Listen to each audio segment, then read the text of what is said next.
ನಮಸ್ಕಾರ ಸ್ನೇಹಿತರೆ. ಮಂಗಳೂರು ಇತ್ತೀಚಿನ ದಿನಗಳಲ್ಲಿ ಸ್ವಲ್ಪ ಶಾಂತವಾಗಿತ್ತು. ಅಂದ್ರೆ ಯಾವುದೇ ರೀತಿಯಾದಂತಹ ಅಹಿತಕರ ಘಟನೆಗಳು ನಡೆದೇನೆ ಒಂದ್ ರೀತಿ ನಾರ್ಮಲ್ ಆಗಿ ಲೈಫ್ ಲೀಡ್ ಮಾಡ್ತಾ ಇದ್ರು ಮಂಗಳೂರಿನ ಜನತೆ.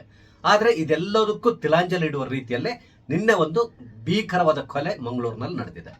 ಈ ಕೊಲೆಯ ಹಿನ್ನೆಲೆ ಏನು, ಕೊಲೆಯಾದವರು ಯಾರು, ಇದು ಯಾಕೆ ಆಗಿರಬಹುದು, ಇದೆಲ್ಲದರ ಬಗ್ಗೆ ನಿಮ್ ಜೊತೆ ಸ್ವಲ್ಪ ಮಾತಾಡ್ತಾ ಇದ್ದೇನೆ.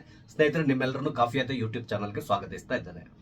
ಸ್ನೇಹಿತರೆ, ಮಂಗಳೂರು ಅಥವಾ ಈ ಕರಾವಳಿ ಭಾಗದ ಬಗ್ಗೆ ಹೇಳೋದಾದ್ರೆ ಕೆಲ ವರ್ಷಗಳಿಂದ ಯಾವಾಗಲೂ ಕೂಡ ಸಣ್ಣ ಪುಟ್ಟ ಘಟನೆಗಳು ನಡೀತಾನೆ ಇರ್ತು. ಅಂದ್ರೆ ಈ ಕೋಮು ಸೌಹಾರ್ದತೆಯನ್ನ ಹಾಳು ಮಾಡುವಂತಹ ಘಟನೆಗಳು ಆಗಾಗ ನಡೀತಾ ಇತ್ತು. ಆದ್ರೆ ಕಳೆದ ಒಂದು 2-3 ವರ್ಷಗಳಿಂದ ಆ ರೀತಿಯಾಗಿ ಯಾವುದೇ ಘಟನೆಗಳು ನಡೆದಿರಲಿಲ್ಲ. ಅಂದ್ರೆ ಎಲ್ಲವೂ ಸ್ವಲ್ಪ ಶಾಂತವಾಗಿತ್ತು.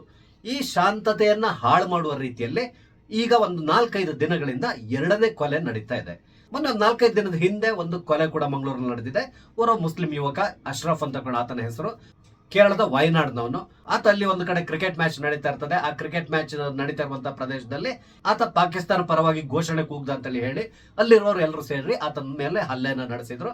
ಆ ಹಲ್ಲೆಯಲ್ಲಿ ಆತ ಮರಣವನ್ನು ಹೊಂದಿದ. ಇದು ನಮ್ ಬರ್ತಾ ಇರುವಂತಹ ಸುದ್ದಿ. ಆದ್ರೆ ಅಲ್ಲಿ ಪೊಲೀಸ್ ಹೇಳ್ತಾ ಇರೋದು ಬೇರೆ ತರ. ಇಲ್ಲ, ಆ ರೀತಿ ಏನು ಆಗಿಲ್ಲ, ಆತ ಆ ರೀತಿ ಘೋಷಣೆಯನ್ನು ಕೂಗ್ಲಿಲ್ಲ, ಬೇರೆ ಯಾವುದೋ ಕಾರಣಕ್ಕೆ ಈ ಘಟನೆ ನಡೆದಿದೆ ಅಂತೇಳಿ ಹೇಳ್ತಾ ಇದ್ದಾರೆ. ಇದಕ್ಕೆ ಸಂಬಂಧಪಟ್ಟಂತೆ ಬಹಳಷ್ಟು ಜನ ಪ್ರತಿಭಟನೆ ಎಲ್ಲೊಂದು ಮಾಡ್ತಾ ಇದ್ದಾರೆ. ಅದು ಬೇರೆ ರೀತಿಯಾದಂತಹ ವಿಷಯ. ಈಗ ಇನ್ನೊಂದು ಕೊಲೆ ಕೂಡ ನಿನ್ನೆ ನಡೆದಿದೆ. ಅದು ನಡೆದಿರೋದು ಮಂಗಳೂರಿನ ಬಜ್ಪೆ ಪ್ರದೇಶದಲ್ಲಿ. ನಿನ್ನೆ ರಾತ್ರಿ ಹೆಚ್ಚು ಕಡಿಮೆ 10:30 ಗಂಟೆ ಸಮಯದಲ್ಲಿ ಈ ಒಂದು ಕೊಲೆ ನಡೆದಿದೆ. ಇಲ್ಲಿ ಕೊಲೆಯಾದ ವ್ಯಕ್ತಿ ಸುಹಾಸ್ ಶೆಟ್ಟಿ ಅಂತೇಳಿ. ಅವರೇನೋ ತಮ್ಮ ಕೆಲಸದ ನಿಮಿತ್ತ ಒಂದು ಇನ್ನೋವಾ ಕಾರ್ ನಲ್ಲಿ ಹೋಗ್ತಾ ಇದ್ದಾಗ ಹಿಂದ್ಗಡೆಯಿಂದ ಚೇಸ್ ಮಾಡ್ಕೊಂಡು ಹೋಗಲಾಗಿದೆ. ಅವರು ತಪ್ಪಿಸ್ಕೊಳ್ಳಿಕ್ಕೂ ಕೂಡ ಪ್ರಯತ್ನ ಪಡ್ತಾ ಇದ್ರಂತೆ. ಆ ಸಂದರ್ಭದಲ್ಲಿ ಇನ್ನೊಂದು ವೆಹಿಕಲ್ ನಿಂದ ಅವರ ಕಾರಿಗೆ ಡಿಕ್ಕಿ ಹೊಡೆಸಿ ಅವರನ್ನ ಸಂಪೂರ್ಣವಾಗಿ ಬ್ಲಾಕ್ ಮಾಡಿಸಿ ಕಾರಿನಿಂದ ಹೊರಗಡೆ ಎಳೆದ್ರು, ಅಥವಾ ಅವ್ರ ಕಾರಿಂದ ಇಳ್ಕೊಂಡು ತಪ್ಪಿಸ್ಕೊಳ್ಳಿ ಪ್ರಯತ್ನಿಸ್ತಾ ಇದ್ರು ಅನ್ಸ್ತದೆ. ಆ ಸಂದರ್ಭದಲ್ಲಿ ಅವ್ರನ್ನ ಅಟ್ಟಾಡಿಸಿಕೊಂಡು ಕೊಲ್ಲಲಾಗಿದೆ. ಅದು ಕೂಡ ಸಾರ್ವಜನಿಕರ ಸಮ್ಮುಖದಲ್ಲಿ. ಅಂದ್ರೆ 10:30 ಗಂಟೆ ಅಂತ ಹೇಳಿದ್ರೆ ನಡುರಾತ್ರಿ ಅಲ್ಲ. ಆ ಸಂದರ್ಭದಲ್ಲಿ ಜನಸಂಚಾರ ಇದ್ದಿತ್ತು. ನೀವು ಇದಕ್ಕೆ ಸಂಬಂಧಪಟ್ಟಂತ ವಿಡಿಯೋವನ್ನ ನೋಡಿರ್ತೀರಾ. ಇವನ್ ನನಗೂ ಕೂಡ ವಿಡಿಯೋ ಬಂದಿದೆ. ಆದ್ರೆ ಅದನ್ನ ಇಲ್ಲಿ ಹಂಚ್ಕೊಳ್ಳಿಕ್ ಸಾಧ್ಯ ಇಲ್ಲ, ಯಾಕಂದ್ರೆ ಕಮ್ಯುನಿಟಿ ಗೈಡ್ಲೈನ್ಸ್ ಬರ್ತದೆ. ಮೋರ್ ಓವರ್ ದಟ್ ಅದನ್ನ ನೋಡುವ ರೀತಿಯಲ್ಲಿಲ್ಲ. ಹಾಗಾಗಿ ಅದನ್ನ ನಾನು ಇಲ್ಲಿ ಹಂಚ್ಕೊಳ್ತಾ ಇಲ್ಲ. ಈಗಾಗಲೇ ನೀವು ಟಿವಿಗಳಲ್ಲಿ ನೋಡಿರ್ತೀರಾ. ಆ ದೃಶ್ಯವನ್ನು ನೋಡಿದ್ರೆ ನಿಮ್ಗೆ ಗೊತ್ತಾಗ್ತದೆ. ಹೆಚ್ಚು ಕಡಿಮೆ 4-5 ಜನ ಒಟ್ಟಾಗಿ ಈತನನ್ನ ಕೊಲೆ ಮಾಡ್ತಾ ಇರ್ತಾರೆ. ಅಂದ್ರೆ ತಲ್ವಾರ್ನಲ್ಲಿ ಆತನನ್ನ ಕೊಚ್ತಾ ಇರೋದನ್ನ ನೀವು ನೋಡಿರ್ತೀರಾ. ನಂತರ ಅವರು ಒಂದು ಸ್ವಿಫ್ಟ್ ಕಾರ್ ನಲ್ಲಿ ಅಲ್ಲಿಂದ ಎಸ್ಕೇಪ್ ಆಗಿದ್ದಾರೆ. ಈಗಾಗಲೇ ಕಾರ್ಗಳನ್ನೆಲ್ಲ ಸೀಸ್ ಮಾಡಿದ್ದಾರೆ. ಆದ್ರೆ ಅವ್ರು ಇನ್ನೂ ಸಿಕ್ಲಿಲ್ಲ. ಅವ್ರನ್ನ ಹುಡುಕುವಂತ ಕೆಲಸ ನಡೀತಾ ಇರ್ತದೆ. ಬಹುಶಃ ನನ್ಗೆ ಗೊತ್ತಿದ್ದಾಗೆ ಸಾಮಾನ್ಯವಾಗಿ ಮಂಗಳೂರು ಭಾಗದಲ್ಲಿ ಈ ರೀತಿಯಾದಂತಹ ಕೊಲೆ ನಡೆದಾಗ ಅವರು ಸಾಮಾನ್ಯವಾಗಿ ಕೇರಳ ಕಡೆ ಎಸ್ಕೇಪ್ ಆಗೋದು ಜಾಸ್ತಿ. ಅದೇ ತರ ಇವ್ರು ಮಾಡಿರುವ ಸಾಧ್ಯತೆಗಳು ಕೂಡ ಇರ್ತದೆ. ಅದೇನೇ ಇರಲಿ, ಪೊಲೀಸರು ಅವ್ರನ್ನ ಹುಡುಕುವಂತ ಕೆಲಸ ಮಾಡ್ತಾರೆ. ಪೊಲೀಸ್ ಇಲಾಖೆ ಬಗ್ಗೆ ನಮ್ಗೆ ನಂಬಿಕೆ ಇದೆ, ಖಂಡಿತವಾಗಿ ಅವ್ರು ಹುಡುಕ್ತಾರೆ.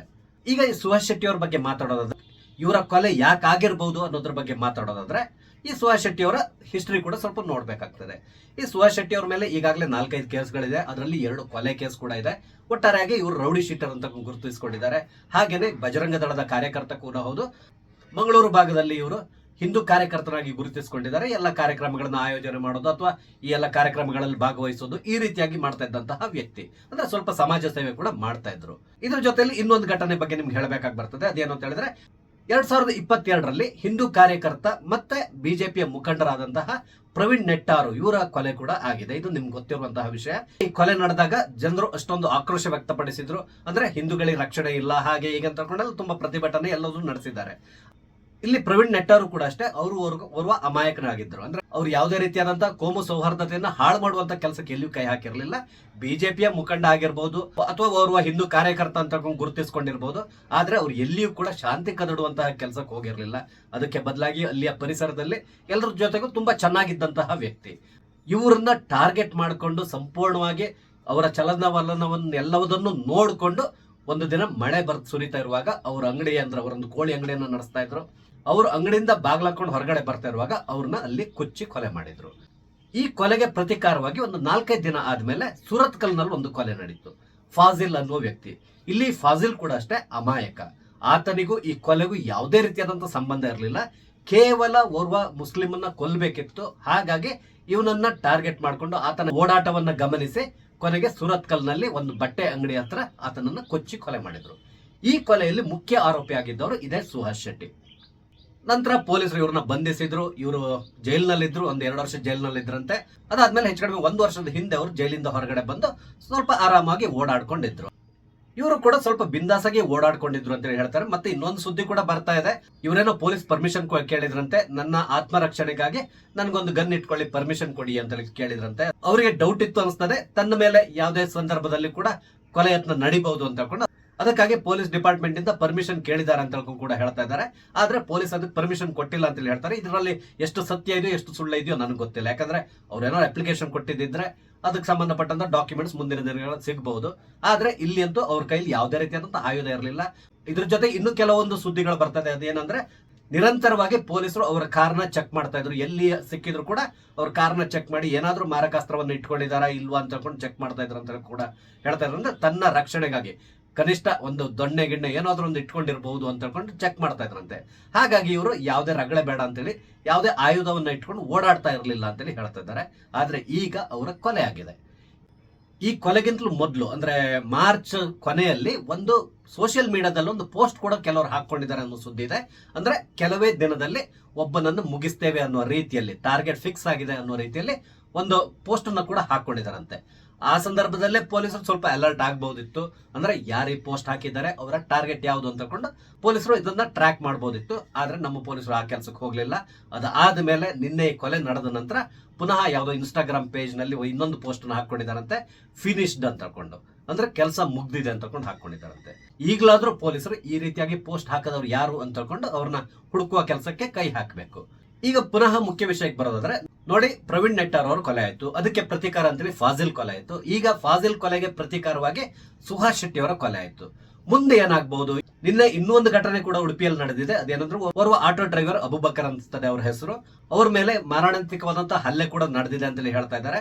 ಬಟ್ ಅದಕ್ಕೂ ಈ ಕೊಲೆಗೂ ಸಂಬಂಧ ಇದೆಯೋ ಗೊತ್ತಿಲ್ಲ. ಅಂದ್ರೆ ಪ್ರತೀಕಾರಕ್ಕಾಗಿ ಹೀಗೆ ಮಾಡಿದಾರ ಅಥವಾ ಬೇರೆ ಏನಾದ್ರು ವೈಷಮ್ಯದಿಂದ ಅವ್ರ ಮೇಲೆ ಈ ರೀತಿ ಅದಕ್ಕೆ ಕೈ ಮಾಡಿದಾರ, ಅದ್ರ ಬಗ್ಗೆ ಗೊತ್ತಿಲ್ಲ. ತನಿಖೆ ಆದ್ಮೇಲೆ ಗೊತ್ತಾಗ್ತದೆ.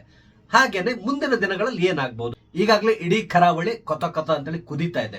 ಒಂದು ಕಡೆ ಬಿರು ಬಿಸಿಲು, ಅದ್ರ ಜೊತೆಲಿ ಈ ಕೊಲೆ, ಇದರಿಂದಾಗಿ ಈಗಾಗಲೇ ಅಲ್ಲಿರುವಂತಹ ಜನರು ಕೂಡ ಕುದೀತಾ ಇದ್ದಾರೆ. ಅದರಲ್ಲಿ ಈಗ ಕೊಲೆ ಆದವರು ಯಾರು? ಓರ್ವ ಹಿಂದೂ ಕಾರ್ಯಕರ್ತ.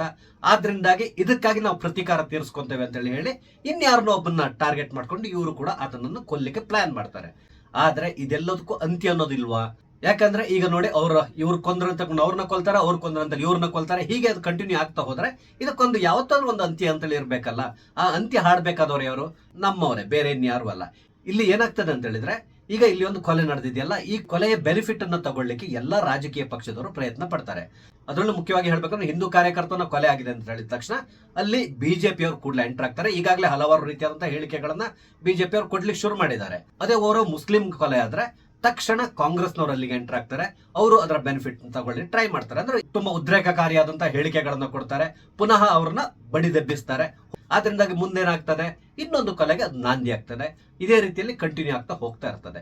ಈ ಸುಹಾಸ್ ಶೆಟ್ಟಿ ಕೊಲೆ ಕೂಡ ಅಷ್ಟೇ, ಈ ಫಾಜಿಲ್ ಕೊಲೆಗೆ ಪ್ರತೀಕಾರ ಅಂತ ತಗೊಂಡು ಹೇಳ್ತಾ ಇದ್ದಾರೆ. ಇಲ್ಲಿವರೆಗೂ ಕೂಡ ಆ ರೀತಿಯಾದಂತಹ ಯಾವುದೇ ಪ್ರೂಫ್ ನಮ್ಗೆ ಸಿಕ್ಕಿಲ್ಲ. ಇನ್ನು ಪೊಲೀಸರು ಇದಕ್ಕೆ ಸಂಬಂಧಪಟ್ಟಂತೆ ಈ ಕೊಲೆಗಾರನ್ನ ಬಂಧಿಸಿ ಅವ್ರನ್ನ ಎನ್ಕ್ವೈರಿ ಮಾಡಿದಾಗ ಮಾತ್ರ ನಮ್ಗೆ ಗೊತ್ತಾಗ್ತದೆ. ಅದೇನೇ ಇರಲಿ, ಈ ರೀತಿಯಾದಂತಹ ಕಹಿ ಘಟನೆ ನಡಿಬಾರ್ದಿತ್ತು. ಮುಂದಿನ ದಿನಗಳಲ್ಲಾದ್ರೂ ಇದಕ್ಕೆ ಪ್ರತೀಕಾರ ಅಂತೇಳಿ ಇನ್ನೊಂದು ಕೊಲೆ ಆಗೋದನ್ನ ಪೊಲೀಸ್ ಡಿಪಾರ್ಟ್ಮೆಂಟ್ ನವರು ತಪ್ಪಿಸಬೇಕು. ಅದೆಲ್ಲದಕ್ಕಿಂತ ಮುಖ್ಯವಾಗಿ ಅಲ್ಲಿಯ ಉಸ್ತುವಾರಿ ಮಂತ್ರಿ ಆದಂತಹ ದಿನೇಶ್ ಗುಂಡೂರಾವ್, ಹಾಗೇನೆ ನಮ್ಮ ಹೋಮ್ ಮಿನಿಸ್ಟರ್ ಜಿ ಪರಮೇಶ್ವರ್, ಇವರು ಸ್ವಲ್ಪ ಇದ್ರ ಬಗ್ಗೆ ಗಮನ ಹರಿಸಿ ಅಲ್ಲಿ ಮುಂದಿನ ದಿನಗಳಲ್ಲಿ ಈ ರೀತಿಯಾದಂತಹ ಘಟನೆಗಳು ನಡೆದ ರೀತಿಯಲ್ಲಿ ನೋಡ್ಕೋಬೇಕು.